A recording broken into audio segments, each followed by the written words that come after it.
Welcome to Cosmic Comics, Games and Collectibles, your zen of geekism. We carry comics old and new, magazines, toys, games like Pokemon, Magic, D&D. Want Godzilla, Ultraman, Star Trek, Ninja Turtles, Funko Pops? You'll find it all here. Shop our Cosmic Sound Room and pick up a record or two. Enjoy our Comic Coffee Lounge with a cup of Sasquatch coffee or a delicious menu item while geeking out over a super cool movie on our big screen. Come by and say hello to Maui. Cosmic Comic, Games and Collectibles. Superman loves us, and so will you.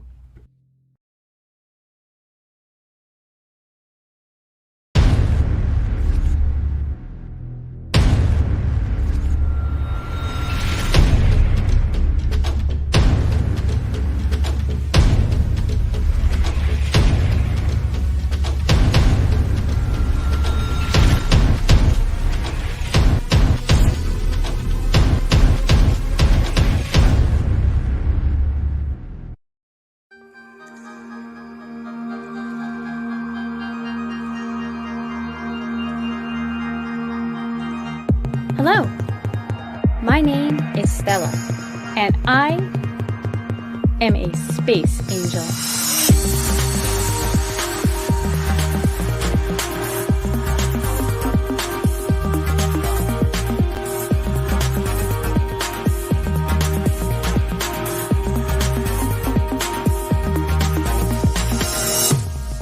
Hi, my name is Jessica Vanderpol, and I'm the writer and artist of INTERSTELLA's Space Angel.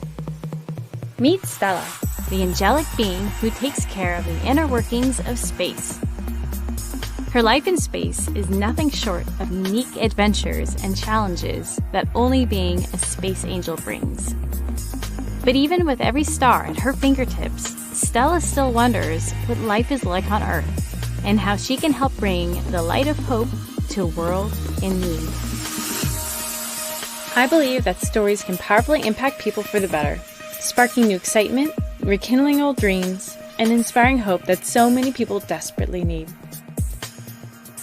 I want to get Interstellar Space Angel into as many hands as possible. To do that, I'll be printing physical copies of the book so that it can reach a wider audience. I need your help to make this dream a reality. Please consider backing this campaign and sharing with a friend or someone you know who will appreciate it. And with your contribution, you get some pretty cool things, to include the book, artwork, and some fun swag. This campaign runs from August 3rd through 31st, 2021, so claim your copy now while these sale prices last. Thank you again for all your support and helping me create stories that make an impact and leave people in a better place than where they were before. And as always, onwards and upwards.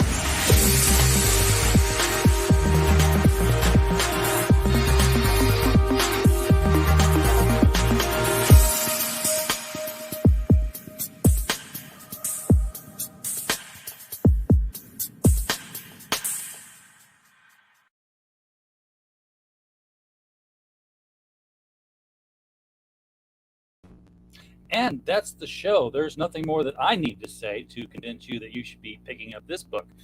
So thanks for coming. No, hang on. We'll talk a little longer here. Hi, I am RJ Carter, Senior Managing Editor here at criticalblast.com. And tonight, you've already seen her, already met her. We have Miss Jessica Vanderpol with us to talk about Interstella, the Space Angel. Hello, Jessica.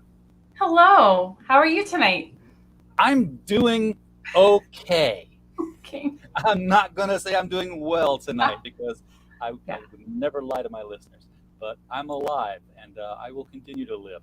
I may not want to, but... Right. but tomorrow's Friday. Fridays always makes everything better. Yes. Of course, tomorrow I actually have to go into work, so... Well, I just want to say thank you so much. Yeah. Oh, right. But, I don't get to draw comic books, so I don't get to have fun with my work. I've got to, do data and numbers and reports and stuff. So, why? I'm going to start with the big question. Why are you doing comic books? Comic books will break your heart, Jack Kirby said. They can. So can other things. I I'm a storyteller. I love telling stories and I love drawing.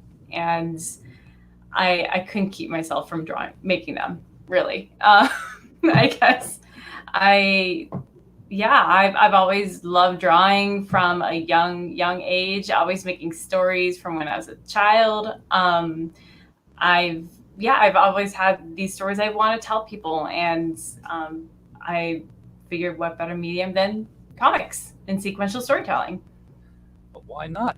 Now, do you have any formal training in art and storytelling? I mean, you get your MFA from whatever's a good place to get an MFA from. Yeah, I actually do. So I did go to college. I just a small liberal arts college in Seattle called Seattle Pacific University. Got my degree there in illustration. I've also taken some specific illustration focus. It's not even a course, but I went to the illustration masterclass in 2016 and 17, and they bring in a lot of professional working illustrators in the science fiction and fantasy realms, and it's like an intensive week of study. But apart from that, that's my only formal training. I am largely self-taught. Those have helped hone my craft, but it's really just because I wanted to, and just showing up to draw and create as long as I remember. I had a friend at a company I worked at who was in the marketing department, and his job was he created the generic mascots for the generic cereals and stuff like that. Yeah. And we were always, for the different clubs at work, like, have Tim get us draw one of these. And we're like, because he's got the talent. He's like, this is a learnable skill. You can go sit down and take classes and learn to do what I do. And I kept saying, no. Because he's right. He is right. It can be taught. And I have actually taught students before that they would say, I can't even draw a stick figure. I can't. And then I'd see them drawing, still life and things like that. And they'd just be like, I had no idea I could do this. I've seen the things of, learn how to draw a spawn. And it's like, first you start with 4 ovals, and then you trim the edge a little bit, and then like the third step was like full blown Todd McFarlane cape and chains. I'm like, how do I get from that step to that step? That's the key. I don't understand that one. There's probably about 50 steps in between, and at least several years between those. They have good pointers, but unless you're really sitting down and understanding why the fundamentals actually work and why we draw all the circles and the squares and the cubes in the art fundamentals, once you know that, then you start putting them together. It's just actually very logical. I've always found it to be a pretty logical process, which doesn't sound like art at all. No, well, and Pops Van Zant's going to share this to about 30 groups right now, so go Pops. Oh, cool. Yes, thank you, sir. Thank you so much. And then, then there's the artists who have been at it for so long. I sat down to talk with Tom Batchick one time, the guy who does the Funky Winkerbean strips in the paper. And he put out another compendium, and he was in St. Louis. So I'm like, where can we meet? And I sat down, and after the thing, I said, I happen to have brought my complete Funky Winkerbean with me. Would you sign it?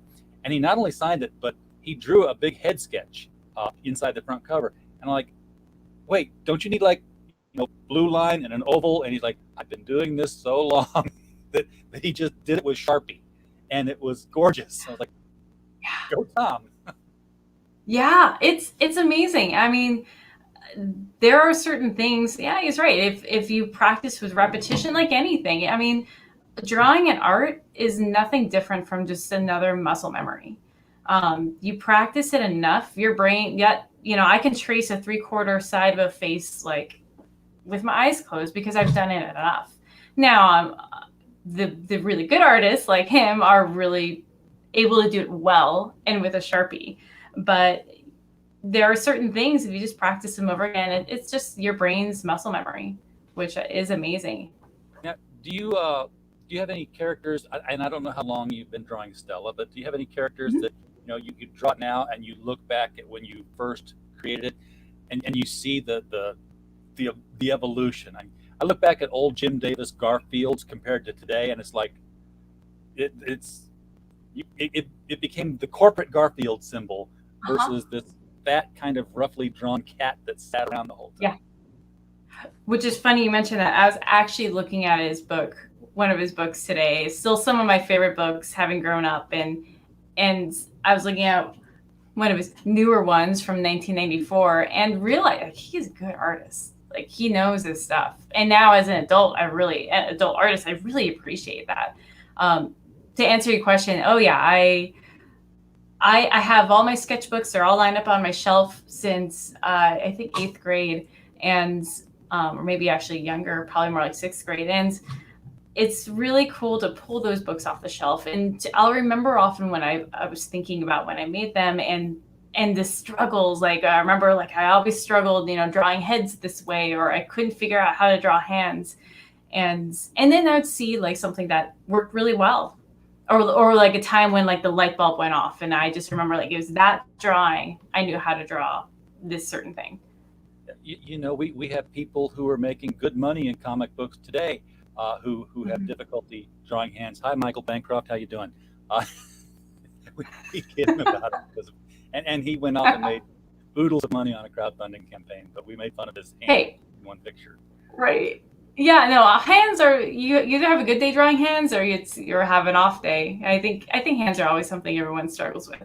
Well, I have a friend, Troy Reiser, who's a fine artist, and I mean, like, he doesn't do comic book work. He does like color studies on big giant canvas, and I got him several years ago for Christmas a book of Rembrandt art just to look at, because there was one of his idols, because he talked about the hands. He said nobody painted hands like Rembrandt painted hands. He says it's such a difficult part of the body to get, I guess. So yeah, hands in cartoons. Well, if you're going to give them 5 fingers, it's hard. You give them 4 fingers, like the Simpsons and the Flintstones. For some reason, that's easier. It is, but you have fewer things to work with, so you really have to be very expressive with them. I've heard a lot of artists say this, and I attest to it, this is the other way of communication, of showing expression. So you never want to have a picture of a hand. If you draw something, you want to make sure it counts. Make sure it says something, so it's not just a throwaway, because you have an opportunity to say something more of what that person is thinking or doing, even if it's just a subliminal thought. So for that reason, I really find drawing hands really fun and challenging. If I'm going to draw my hand, it's because I'm going to draw a turkey. Nothing wrong with that. Niobe's in the chat. Welcome, sir. Glad you're here. Also, Mike Walters is here from the mic stand. Oh, cool. Thank you, Mike. Appreciate that. I'll try to drop in as much as I can. So let's talk about Stella. Now, I've got 2 screen shares down here of the same thing. There's yours and there's mine. So I'm going to let you drive because you know where you want to go. All right. And we'll just bring yours up, and I will stop sharing mine. No worries. About Stella. Is it Stella or is it literally Interstella? I mean, what's her name? Her name is Stella. And actually, I'll just pop over to this tab here. So this is my character, Stella. And Interstella, Space Angel, is obviously about her. It is a 32-page comic that I created actually specifically as a precursor to my upcoming graphic novel. So this is sort of the greasing the skids for that story, introducing her, what she does. So she's a space angel, and this is her chance to tell you about herself. It is actually on my website. It is free to read, and I want people to go over there and check it out and read it. But I'll give you a little scoop on what it is about. So yeah, this is Stella. She is a space angel, and it is her job and duty to take care of outer space. So that is what she does. If something is going awry, she's on it to fix it or tidy things up. So I always like to say, if the rings of Saturn need to be swept, she'll sweep them. If the asteroid fields are a little cluttered, she'll tidy them. If a star burns out, she'll replace it. So she's sort of this really glorified custodian of the universe. And she has a lot of fun perks in her job. So she gets to do this really unique, special job for an angel. And likes to look upon Earth and wonder what life could be on there, because she doesn't really get a chance to visit very often. So it's she sees kind of the goodness of Earth from a distance. She sees the bad things of Earth from a distance, and it's her trying to reconcile and figure out like how can she help from where she's at and her position and what she does. How can she help make that Earth a little bit of a better place? So Because yeah, outer space is a big area. it is. She has a lot to do. Yes. So Mike says that the title reminds him of Schoolhouse Rock episode Interplanet Janet, which yes. I do remember that one. Yep. And, someone else mentioned that too, actually. Yeah, she's a galaxy girl. She is a galaxy girl. Oh yeah. I have the song in my head now.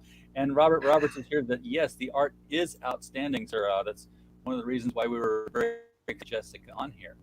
Well, thank you. And just for Robert, I was looking down to check I got to get a new mouse. I scrolled down, the screen goes up. That's counterintuitive. I was looking to see, do you have PDF options on this yet, or considered? PDF options. E-comic, digital. That's the key word. This is the digital form, not for download. At least not right now. So this is I have it available on my website for viewing. You can just go to, actually, if I navigate out here, if you go up to jessicavanderpol.com/space-angel, you'll get to the comic and you can just navigate down. You can click on this wonderful viewer here and read it that way.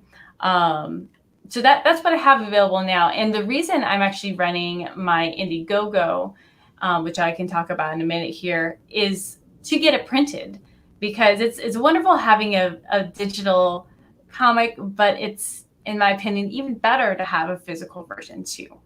And I absolutely agree. yes, because there's something you can't quite replace having a comic in the hand and poring over the artwork, poring over the story, going back, flipping back and forth. So it's something that cannot be replaced. And it also allows others that typically do not have access to the internet or have restricted access. So like a lot of middle grade readers would be, this would be something in their alley, but they might not be on the computer that often. So that way they would actually have access to the book.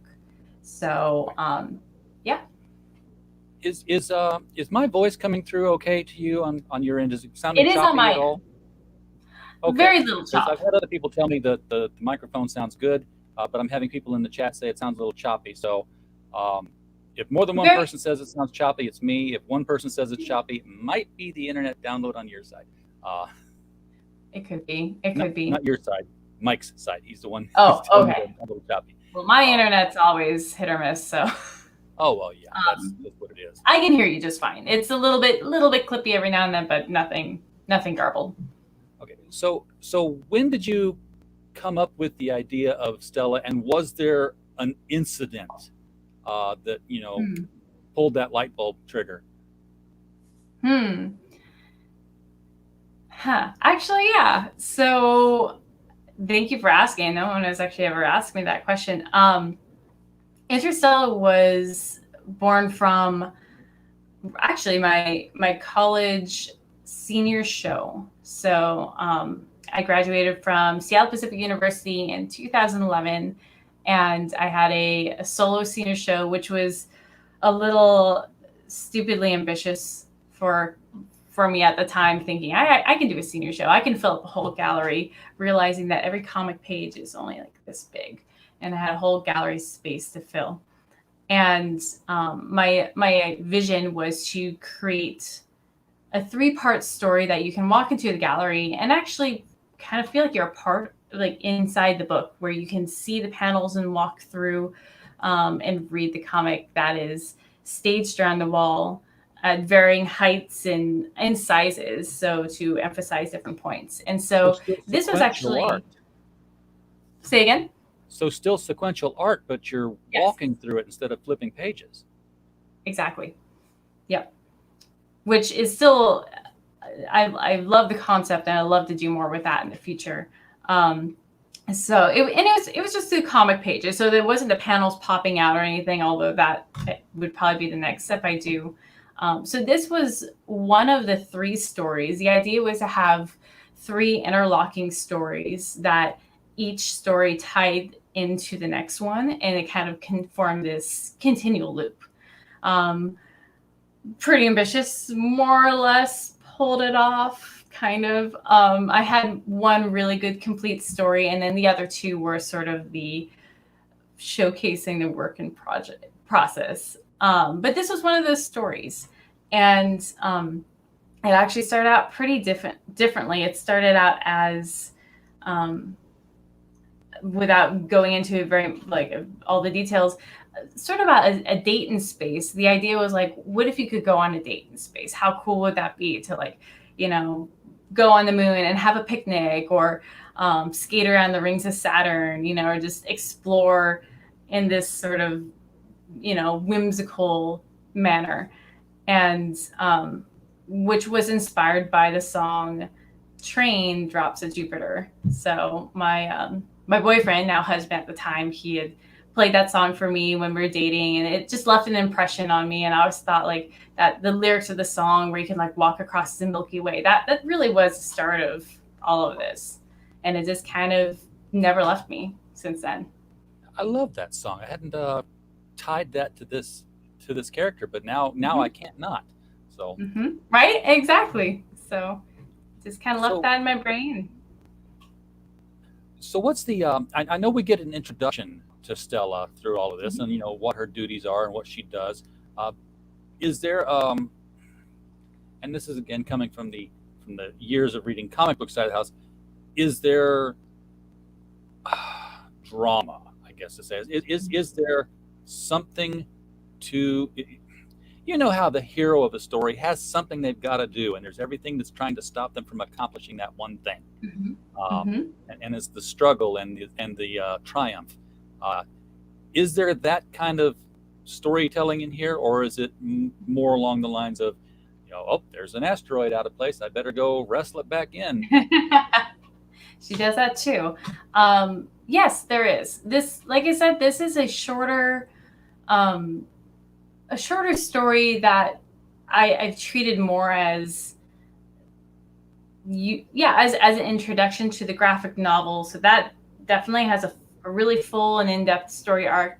But the heart of this story, I can skip ahead a little bit, is Stella has this really whimsical, actually I can do this, sorry, I forget, I have a pretty, there we go, okay.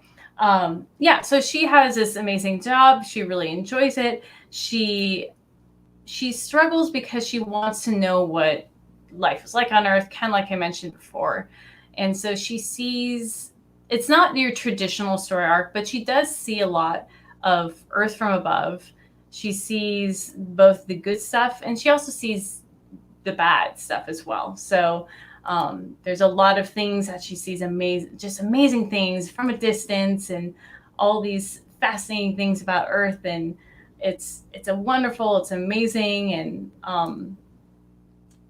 I can kind of click ahead here, but she also does realize that there is a lot of strife and pain and just evil on Earth. So it's sort of a comic wrestling with the reconciling both that good and bad, and trying to figure out how to resolve it, and what she can do to I don't want to give it all away, all the pictures, so I can let you guys actually look at that, but what she can do and as at a distance, and what can she do to kind of help the people of Earth.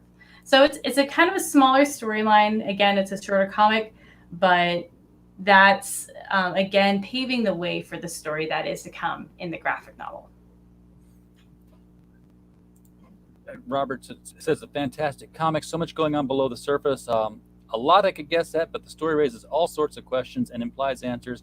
Looking forward to more story to fill in. So yeah, that's the point. That's the hook. Yep. Now reel them in. Stay tuned. So the video for the book, the promo video, shows all kinds of different things, and maybe we should take a look at some of the tiers here, because you have a featured tier. Your featured tier is all the goodies, and it's $25. Yeah.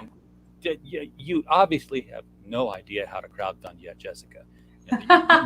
Your featured tier is $150 minimum. Okay. I know. But the reason why I decided to go with this is because I want this to get into people's hands. I want to make it as easy as possible for people to get this. That's my goal, is to share this story with everyone as much as I can right now. And basically use that for people to then ask questions of what does happen next, and what are these questions about the story, and where do they get filled in the subsequent graphic novel. So I'm making it as easy for people to get this into their hands. Yeah, so this is it's 30 something pages. I forget the exact number. Yep.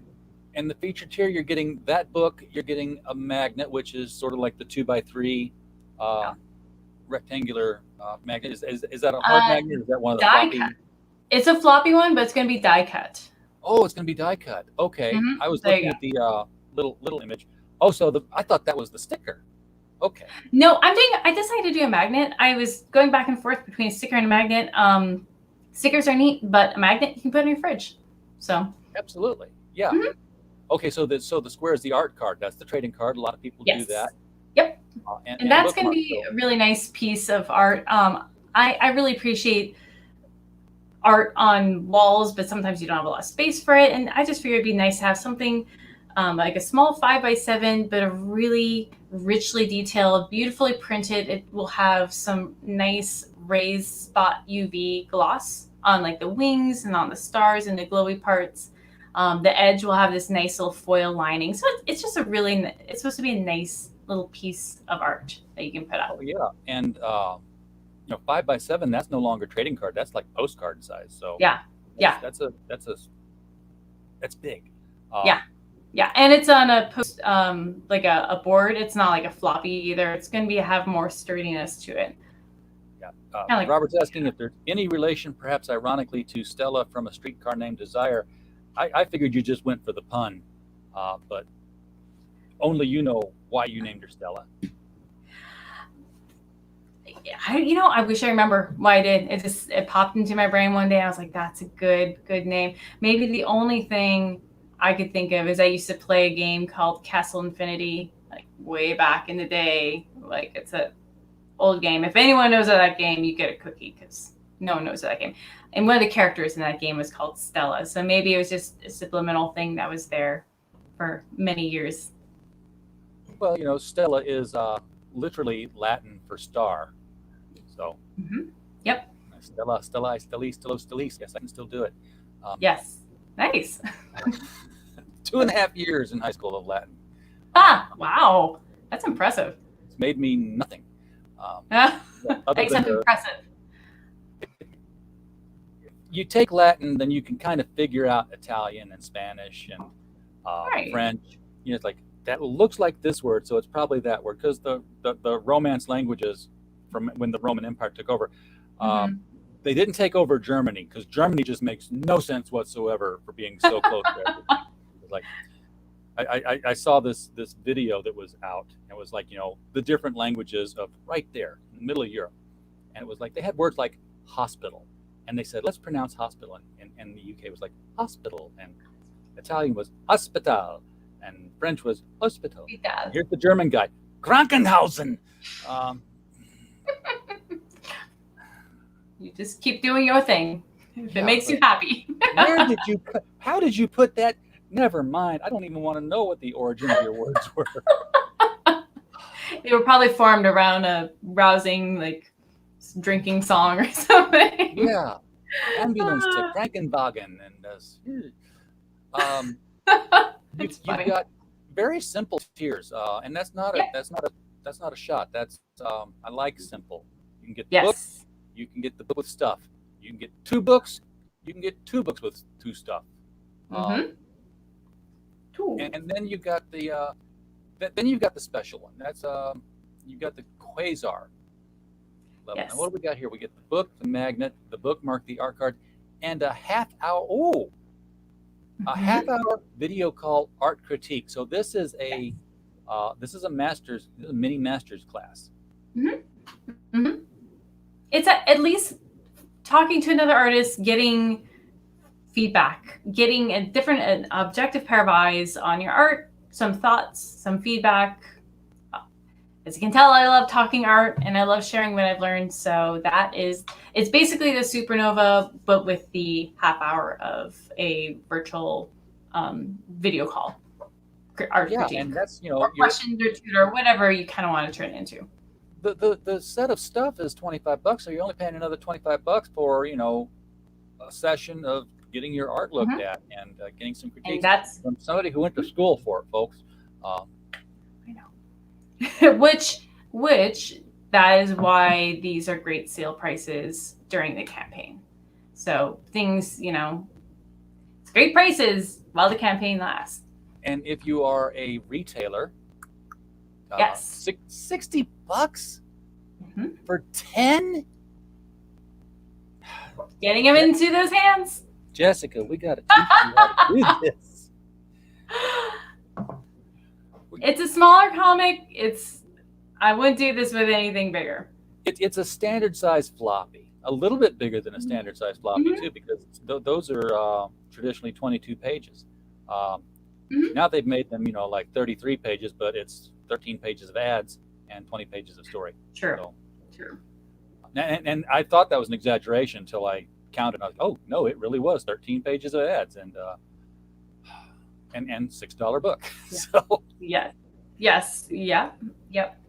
So but again, go ahead. No, I was good. This all leads up to the graphic novel. So yes. where are we going here? What direction are we pointed at when we jump out of Interstellar Space Angel here? Well, I'm so glad that you asked. I'm going to hop over here. So I do have a little landing page for that. I will tell you a little bit about it. If you are curious, again, you can go to my website at jessicavanderpol.com.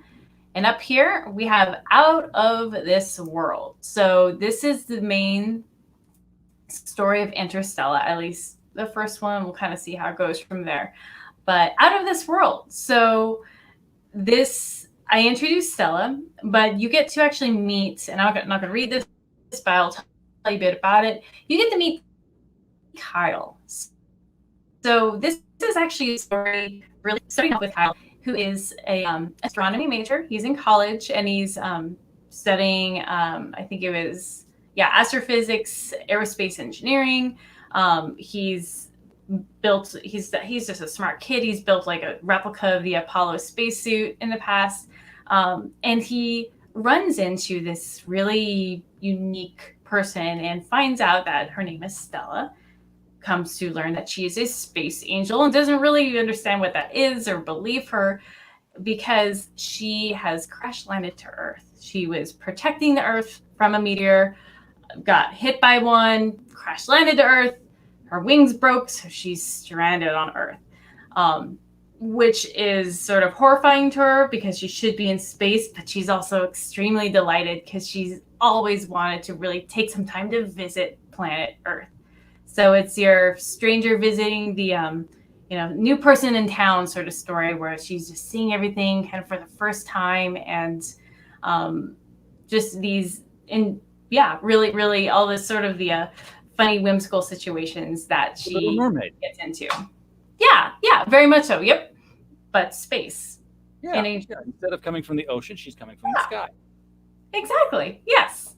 So they're having a great time. He's also he's competing for, it's a special competition for his class, and they're trying to build a spacesuit and win the competition. So there's sort of that element going on. While this is all happening, they find out things in space. There's reports that things are going wrong and asteroids are flying all over the place and the sun's acting up because there's no space angel up there taking care of it. So they have to find a way to get her back there before things get really bad. So now, that is the story. Maybe a little bit too deeply reading into the characters here, but she is a space angel. which implies she has a boss. And traditionally, angels have one boss. Mhm. Is that something that plays into this at all, or is like she's a space angel and that's what we call her, and that's where we stop? It does play into it, and I can't give too much away. Okay, well then, You'll have to just read it. I know, it's a bit of a tease, but there's yes, it does play into it. well, she needs more help because I know. it, She it is kind of, quite capable, though. She can manage a lot on her own. Even for, let's see if I can get back to, you can see that there are, so she's bouncing around space and having fun, but there are times where things will have like some kind of stars that are going awry and exploding, and so she kind of shows up and sees what's going on and does have the capability to control some pretty massive events in space. So, I mean, she is by no means, just up there flitting around with a harp. Like, she actually is making sure things are working. But there are certain things that she can fix, like there are certain limitations to her power. So, they are a little nuanced, and she does go into that a little bit into the main story of what she can and can't do. she's very, very important if she can't even take a little break on Earth without everything falling apart. The universe is very, very fragile. Robert's asking, does Stella the angel have free will, or is her life predestined? I'm going to go with predestined, because the angels weren't given free will. If we want to get that deep in theology, that was a human thing. So No. For this particular story, those questions will be answered. Oh, you are going to handle the deep topic, because I'm looking at this like, this is a cute children's book and it's drawn in a cute children's book style, but you're gonna handle those kind of questions. So that's I will at least say they will be considered and discussed. I don't know. Typically, I'll bring the subject in, and there will be some elements that the reader has to sort of figure out for themselves. Mike Walter says that it reminds him a little bit of the manga series Oh My Goddess. Nice. Which I have not I haven't read it, but I've heard of it. I have, yeah, same here. I've heard of it, have not read it. So do you still have the campaign pulled up on your side? Yes, I do. Let's pop up top. So what is that? Okay, could you do me one favor and refresh that page? let's see. Oh. Ooh. We call that our shake and bake moment here, Jessica. And that's when we do this. It's shake and bake, and I help. Was that you? Somebody, it was not me. Somebody in the chat helped. Oh my goodness. And and it might have been somebody outside the chat not even watching, but we take credit if it happens during the show. So and a lot. Thank you. Yeah, Thank you very much. It was a good bump there. So That was a good bump. 86% of the goal. Yes. That's a flexible goal, which means you're committed to publishing anyway. But yes, it'd be nice to hit the goal and go over the goal. We'll hit the goal. And smash the goal. Because the better the book does, naturally the faster or the more likely the graphic novel becomes. You can plow all that into developing that, right? Yes, exactly. And just to put it on our calendars, when would we be looking for the graphic novel that follows this? That is something I don't know if I can pinpoint as much as I would love to. I'm the writer, I am the pencilist, I'm the colorist, I'm the everything. As of now, I'm probably going to be looking into getting some help with coloring down the road, or at least flatting. But I'm sort of this one-woman show running it, so it does take considerably a lot more time. I'm also looking to make every page a craftsmanship quality of art, because I want people to come back to the pages and pour over the art and find all those like little details and the Easter eggs that I may have hidden in there and get lost in the artwork, because I mean that's especially what I love doing. So it does take more time. I once this is funded, I have some bonus art and bonus material that I'm going to be creating to put into it. The funding, I have it scheduled for January. Hopefully, it will be sooner if I can really just whip this into shape. But after that, I'm going to be working hot and heavy on this graphic novel. So every now and then, I'll probably be putting out some progress on that and showing some snippets. But at least for the first part, for the most part, I'm not going to be, sharing everything. I'm going to keep it kind of a little buckled down. Sure. And you've shown plenty of Stella's work here. It's got a style that looks to me like it would lend itself very well to animation, without losing any of the look. I mean, everything that's a comic book can lend itself to animation, but you lose a lot of detail of the character. This, it's not under detailed, but it's got just the right amount of, not overly detailed, like a Superman or a Spider-Man, where you got to draw all the muscles in and everything. When you see them, they've brought them down to a more simplified form. Yep. She's kind of more of an Archie character in this style. Yeah. But like you said, definitely some attention to technical detail too. Which has actually been a very big journey for me on this comic. And so the other main reason I decided to do this particular comic, apart from being a lead into my graphic novel, is to give me a chance to practice that style and really determine and nail down that specific style I want to use for my graphic novel, instead of starting a graphic novel and floundering around for the first 30 pages trying to figure out what I'm doing.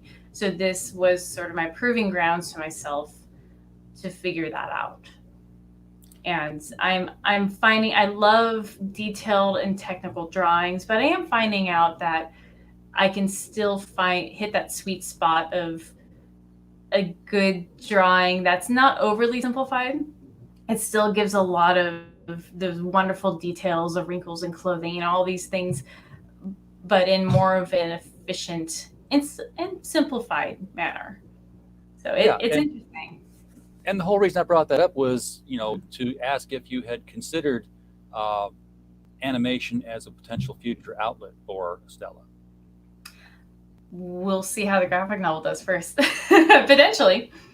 You got to get the graphic novel into the hands of the people at Netflix. And exactly. Actually, there are certain sequences I would love to, if it's my spades of free time, I'd love to animate and learn animation, and I could see like this would be a really cool sequence if she could do this and this. So maybe at some point I'll get to that. But yeah, I'd be open. I'd definitely be open for learning more about that if anyone presented me with that option.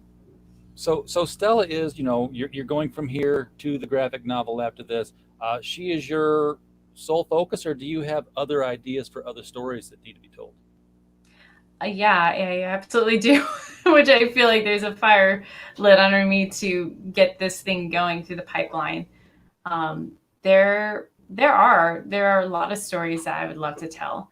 So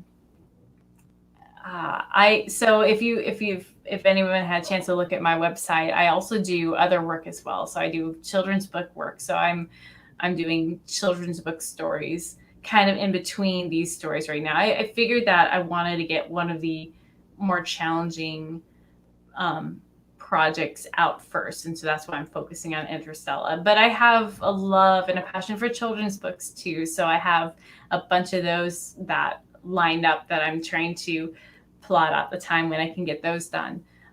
As far as other graphic novels and stories, there's a fun science fiction, kind of like a cyberpunk story that it's won't leave me, won't go away. So I know it's going to come out at some point. And I don't know how, but I have I have a Star Wars story I'd love to tell, but I know it's like, it's not my story to tell because it's all copyright. So, Of course. Well, do it anyway.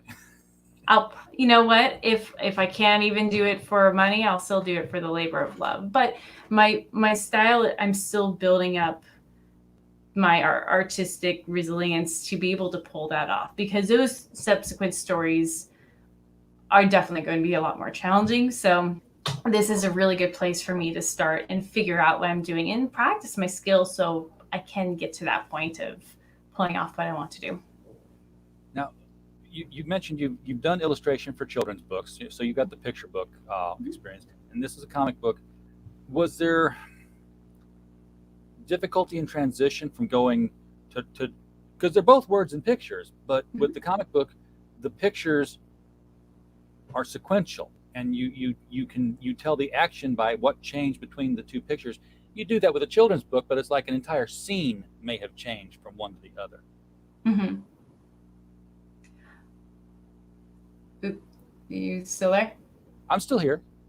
Okay, got a little frozen for a sec. The question was, what was the question again? Well, was there any difficulty in transitioning from going from, doing a children's book scene where you do a scene for these several paragraphs to doing sequential artwork where every panel is still telling the same story, and you kind of move more. You tell the story more with the panels and their sequencing and the way they're laid out than you would with just illustrating, Yep. a couple of blocks of text.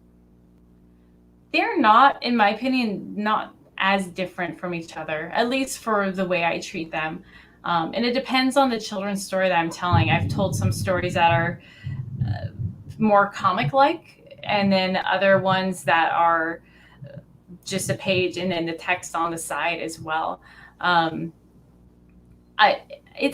me, it's not too hard going back and forth, because I did start out as there's actually not really a term, but as an artist that does a finished illustration. So I call it the one and done illustration, and then you'd have the text accompany it. So that's where I really started out.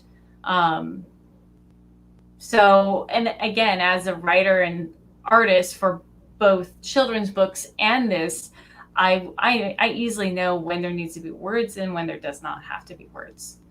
So, and I will also say, having grown up with books, I will go use the example, the Bernstein Bears. You look at those books and they have a very, almost a comic layout. It's not just a one single scene. They kind of have these few spot illustrations. So they're almost more comic book than they are children's book. So that growing up has influenced my artwork a lot too. I know exactly what you're talking about, because I've read through many of those, reading to my son when he was younger.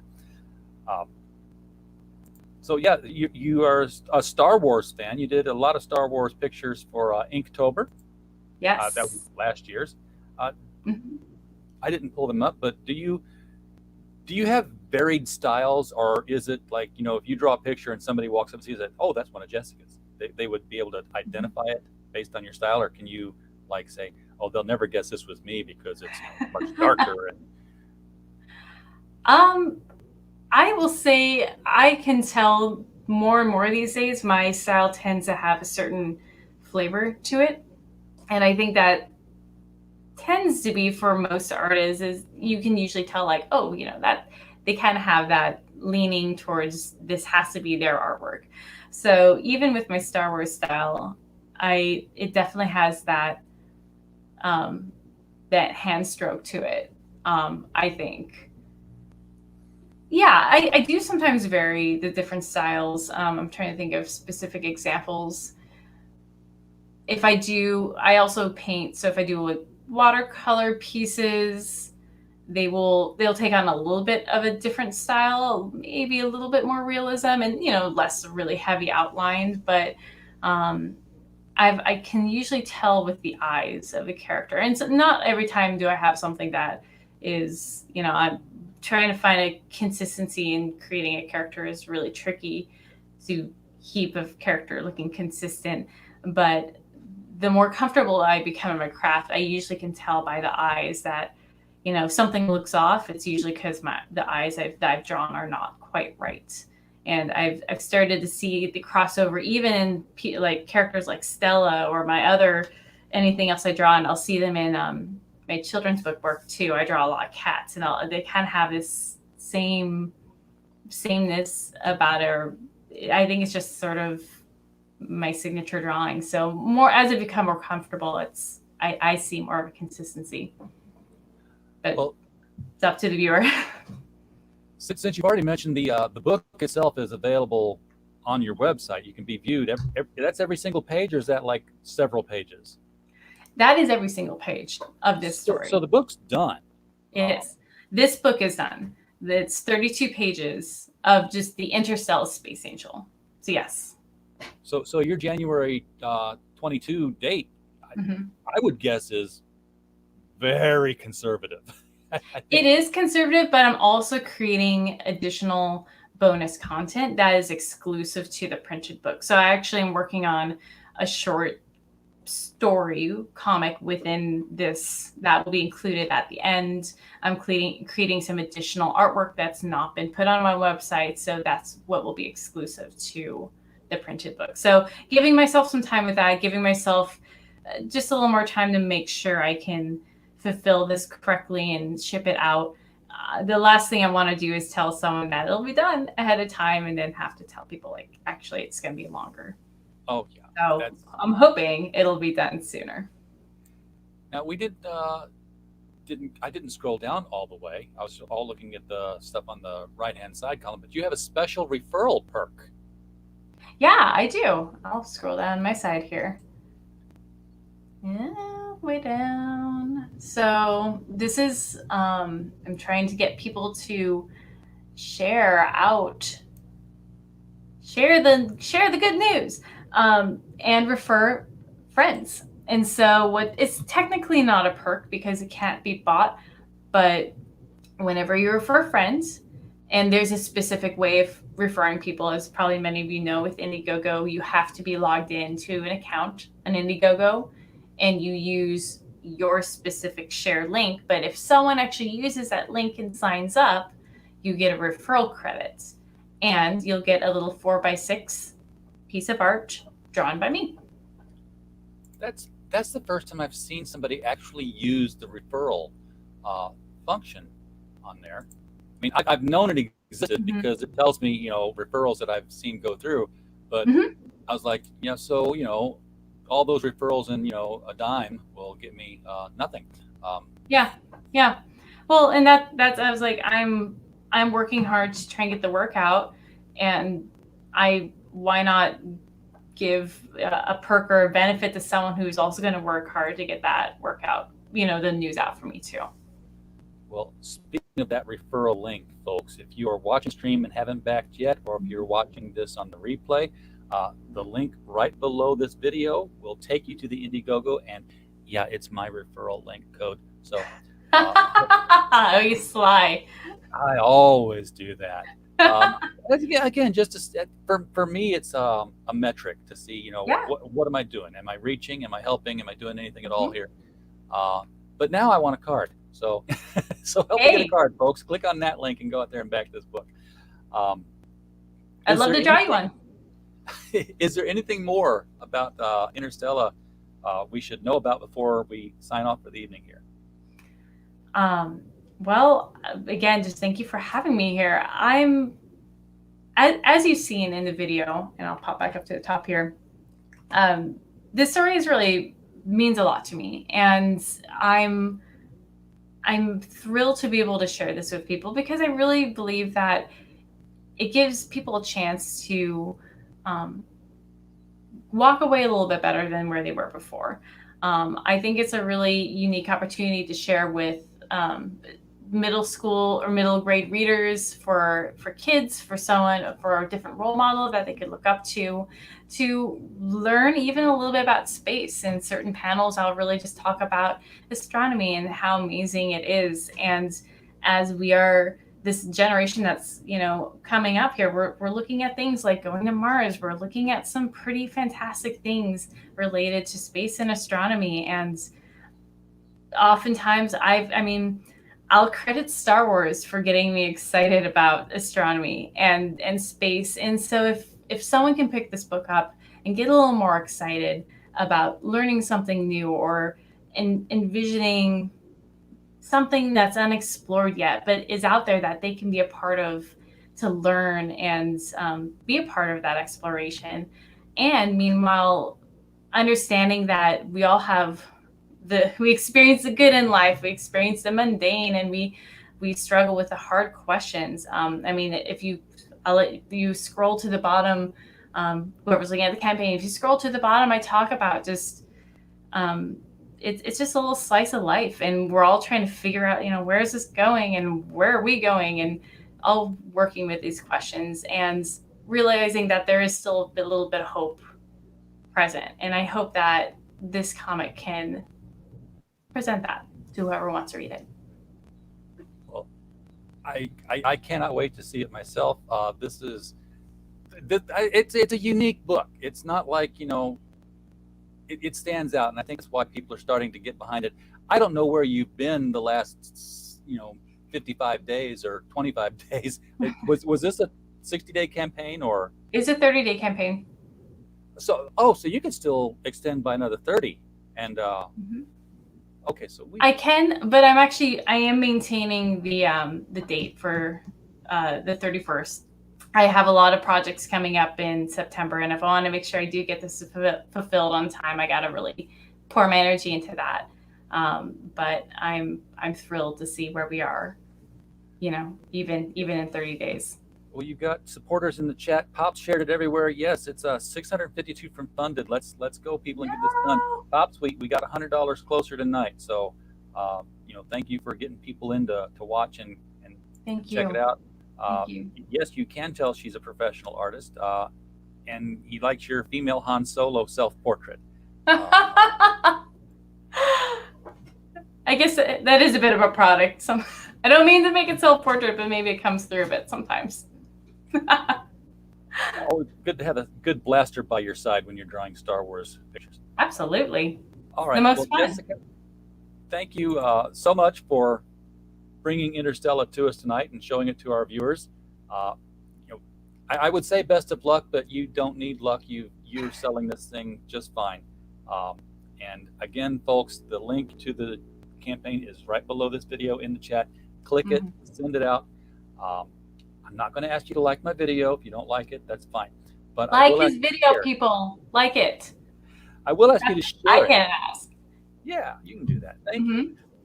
Share it out so that your friends who weren't here can see more of Jessica's work, and then they can share it out, and that's how the whole ripple effect works with viral sharing. So the more eyeballs can get on this, and more mouse clicks can send money to it. That's the real goal. Everyone in the chat, thank you so much for showing up tonight. We don't have a show without you, and Thank as you. always, we just hope you had a blast.